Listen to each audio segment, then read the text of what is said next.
Assalamualaikum warahmatullahi wabarakatuh. Saya Raffi Dwi Anggara dari kelas 12 MIPA 2. Ma'asyiral muslimin yang dirahmati Allah. Islam adalah agama yang mengajarkan kedamaian dan cinta kasih sayang. Kata Islam tersendiri berasal dari kata aslama yang berarti menyerah diri kepada Allah Subhanahu wa taala. Seorang muslim adalah orang yang menyerahkan diri kepada Allah Subhanahu wa taala dan mematuhi segala perintah dan larangannya. Salah satu ajaran utama Islam adalah rahmatul lil alamin, yang berarti rahmat bagi seluruh alam.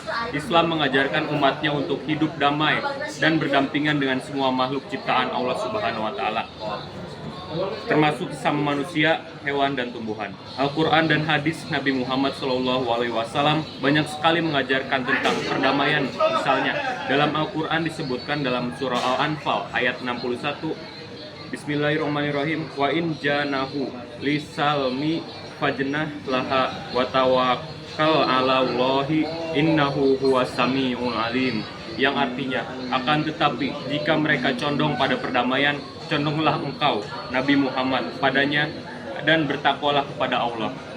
Sesungguhnya hanya Dialah yang Maha mendengar lagi Maha mengetahui.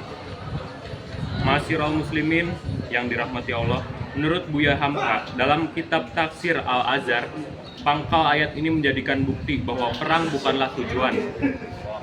Kalau musuh cenderung kepada perdamaian, artinya ada kelihatan tanda-tanda atau bukti-bukti bahwa musuh itu lebih suka mencari jalan damai. Hendaklah di dalam kesiapsiagaan dan kewaspadaan yang tinggi itu untuk menempuh jalan damai itu.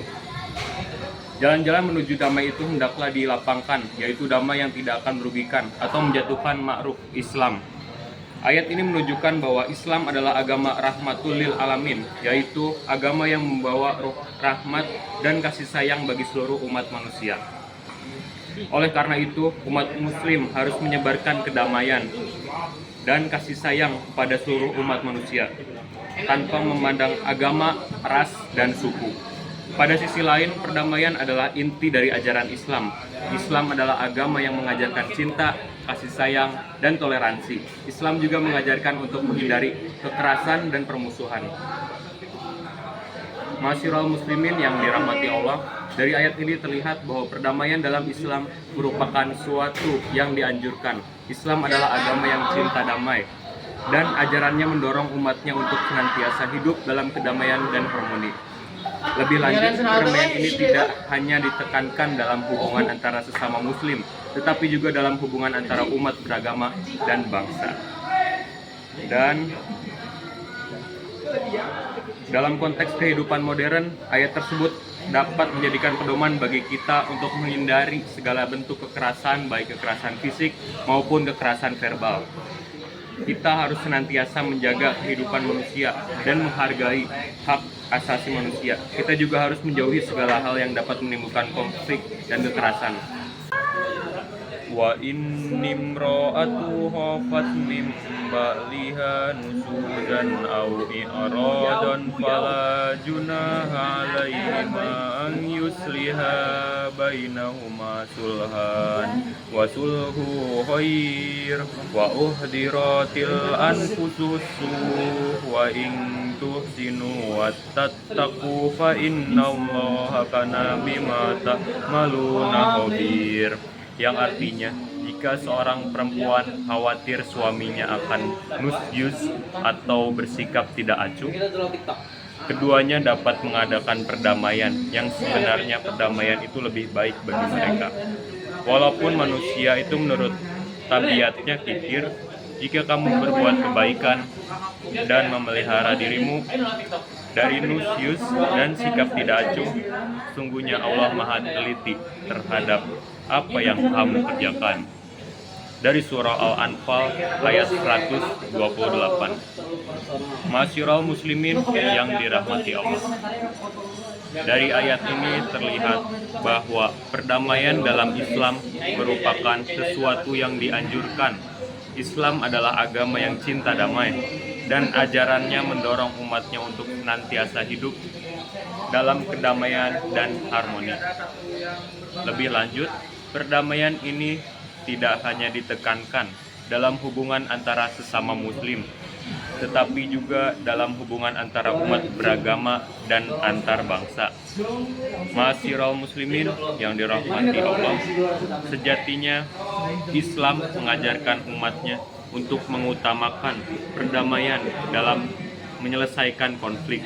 Jika terjadi konflik, umat Islam dianjurkan untuk berusaha menyelesaikan secara damai melalui dialog dan negosiasi. Kekerasan hanya boleh dilakukan sebagai upaya terakhir ketika semua upaya damai telah gagal. Lebih jauh, Islam juga mengajarkan umatnya untuk menghormati hak asasi manusia, termasuk hak orang-orang yang berbeda agama atau keyakinan. Umat Islam dianjurkan untuk hidup berdampingan secara damai dengan orang-orang dari agama atau keyakinan yang lain. Sementara itu, dalam surah Al-Maidah ayat 32 dijelaskan bahwa Allah Subhanahu wa taala mengutuk keras tindakan kekerasan dengan ancaman neraka jahanam. Misalnya, perbuatan menghilang nyawa orang dengan kekerasan dalam Islam tergolong dalam dosa yang besar yang akan diancam dengan neraka jahanam. Pasalnya, pembunuhan merupakan pelanggaran terhadap hak asasi manusia yang paling fundamental, yaitu hak untuk hidup.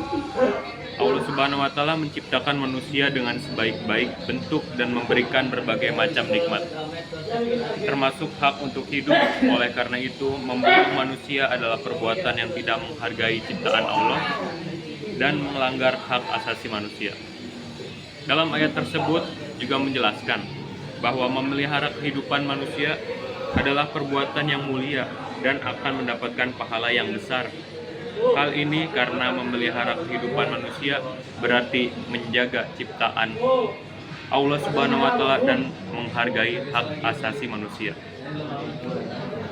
Dalam surah Man qatala nafsan bi ghairi nafsin aw fasadi fil ardi faqannama qatalan nasa jami'a wa man ahya wa kannama ahyan nasa jami'a, yang artinya barang siapa membunuh seseorang bukan karena orang itu membunuh orang lain atau bukan karena berbuat kerusakan di bumi, maka seakan-akan dia telah membunuh semua manusia. Barang siapa memelihara kehidupan seorang manusia, maka seakan-akan dia telah memelihara kehidupan semua manusia. Surah Al-Maidah ayat 32. Menurut Ibnu Jarir dalam kitab Tafsir Jami' al-Bayan Dar Tarbiyah wa At-Turats halaman 232 bahwa kekerasan dalam Islam merupakan perbuatan yang terlarang. Jika seseorang membunuh satu jiwa yang diharamkan dengan menggunakan kekerasan, maka sama saja dia telah membunuh semua manusia yang kelak akan diganjar dengan neraka jahanam. Wa qala akharana, yang artinya dan orang lain berkata, maksudnya jika seseorang membunuh jiwa yang diharamkan, pembunuhan akan masuk neraka sebagaimana jika dia telah membunuh semua manusia. Hasil dari dakwah damai yang dilakukan oleh Nabi Muhammad SAW adalah banyak orang yang masuk Islam tanpa peperangan. Misalnya, penduduk Madinah masuk Islam secara damai setelah Nabi Muhammad SAW berhijrah ke kota tersebut. Itu semua dilakukan dengan damai tanpa jalur perang. Mungkin cukup sekian untuk tausiah yang saya berikan. Semoga bermanfaat. Dan wassalamualaikum warahmatullahi wabarakatuh.